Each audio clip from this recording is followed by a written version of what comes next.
ತಾಯಿಯರ ಆದ್ಯ ಕರ್ತವ್ಯ ಆಗಿದೆ. ಅದರಂತೆ ನೀನು ಗಂಡನ ಮನೆಯಲ್ಲಿ ಸುಖವಾಗಿ ಇರುವುದು ನನ್ನ ಆಶಯ. ನೀವು ಯಾರು ಹೇಳ್ತೀರಾ ನಾನು ಮದುವೆ ಆಗ್ತೀನಿ, ಆದ್ರೆ ಆ ಹುಡುಗ ಯಾರು? ನೀನು ಕೇಳಲು ಸರಿಯಮ್ಮ.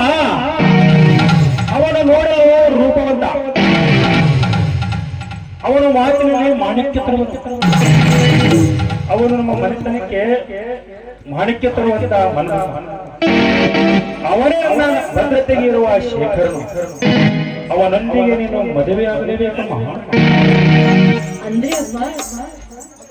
ಅಂದ್ರೆ ನನ್ನ ಸೆಕ್ಯೂರಿಟಿ ಶೇಖರನೊಂದಿಗೆ ನೀನು ಅಪ್ಪ ಏನ್ ಮಾತಾಡ್ತಾ ಇದ್ದೀರಾ ನೀವು? ನಾವು ಶ್ರೀಮಂತರು, ಅವರು ಬಡವರು.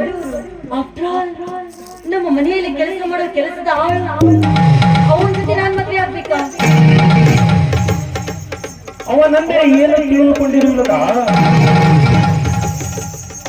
ಅವನ ಬಗ್ಗೆ ನನಗೆ ಗೊತ್ತಿಲ್ಲ. ಅವನು ಬರೋ ಧೈರ್ಯವಂತ. ನಾವು ಹೇಳುವ ಕೆಲಸ ಬೇಗನೆ ಮುಗಿಸಿರುವನು. ಅಂಥವರು ನಮ್ಮ ಮನೆಯಲ್ಲಿ ಒಬ್ಬರು ಇರಲೇಬೇಕಮ್ಮ. ಅಂದಾಗ ನಾವು ನೆಮ್ಮದಿಯಿಂದ ಬದುಕಲು ಸಾಧ್ಯ. ರೋಗಿ ಬಯಸಿದ್ದು ಹಾಲು, ವೈದ್ಯ ಹೇಳಿದ್ದು ಹಾಲು. ಹಾಗೆ ಆಯ್ತಪ್ಪ, ನೀವ್ ಯಾರು ಹೇಳ್ತಿರೋ ಅವ್ರ ಜೊತೆ ನನ್ನ ಮದ್ವೆ ಆಗ್ತೀನಿ. ಆಯ್ತಮ್ಮ, ತಂದೆ ಮಾತಿಗೆ ನೀನು ಒಪ್ಪಿದ್ದೀಯಲ್ಲ, ಇಂದು ನನಗೆ ಸಂತೋಷವಾಯಿತು. ಲತಾ, ನೆನೆಸುವಷ್ಟರಲ್ಲಿ ಇಲ್ಲೇ ಬಂದರಮ್ಮ ಆ ಶೇಖರನು.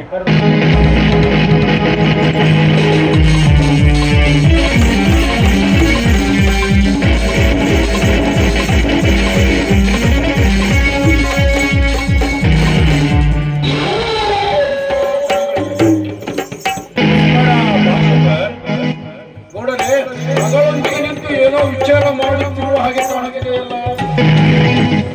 ಶೇಖರ್, ನಾವು ಏನೇ ವಿಚಾರ ಮಾಡಿದ್ದರೂ ಅದು ನಿಮಗೆ ಬಿಟ್ಟು ಇರುತ್ತದೆ.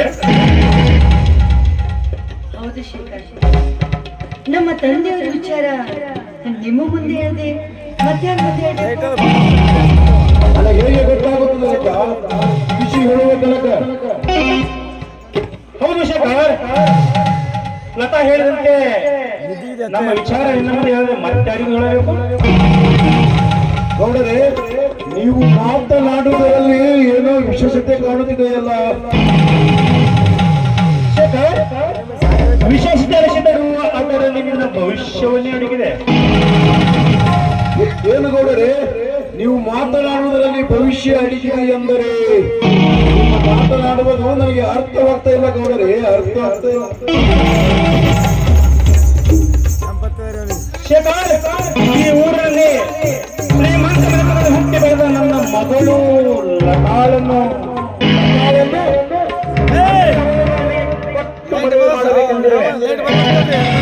ಏನು ಗೌಡರೇ, ಅಪಹಾಸ್ಯ ಮಾಡುತ್ತಿರುವಿರೇನು? ಇದು ಅಪಹಾಸ್ಯ ಅಲ್ಲ ಶೇಖರ್. ನಾವು ಒಂದು ಮಾತನಾಡಿ ತೀರ್ಮಾನಕ್ಕೆ ಬಂದಿದ್ದೀವಿ. ಈಗ ನಿನ್ನ ಒಪ್ಪಿಗೆ ಅಷ್ಟೇ ಬೇಕು, ಸಾಕು. ಗೌಡರೇ, ನಾನು ಒಪ್ಪುತ್ತೇನೆ, ಆದರೆ ನಿಮ್ಮ ಮಗಳು ಒಪ್ಪಬೇಕಲ್ಲ. ಶೇಖರ್, ನಾನು ಆಗಲೇ ಒಪ್ಪಿಸಿದ್ದೇನೆ, ಇನ್ನೊಮ್ಮೆ ನಿನ್ನ ಮುಂದೆ ಒಪ್ಪಿಸಿದ್ದೇನೆ.